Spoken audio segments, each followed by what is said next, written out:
Prayer to Santo Niño de Cebu. In the name of the Father, the Son, and the Holy Spirit. Amen. O Señor Santo Niño, you are our King and our God. We worship you. You are our strong defender. We turn to you. You are the patron of Cebu and Philippines. We come to you. You have made extraordinary wonders. Through your miraculous image in these chosen islands, remember us. Look at this poor soul that comes to you for help.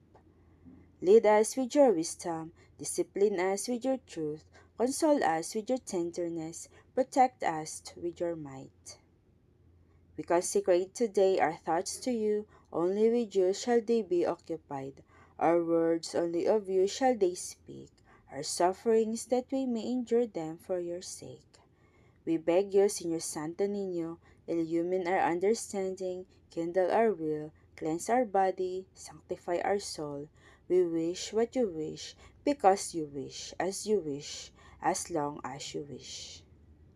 Grant us, Señor Santo Niño, that we may feel love toward you, be strict toward ourselves, be zealous toward our fellow men, and rightly despise the things of the world. Help us to overcome sensuality with strict discipline, avariciousness with generosity, anger with gentleness, indolence with zealous industry. Make us wise in counsel, courageous in danger, patient in adversity, humble in prosperity.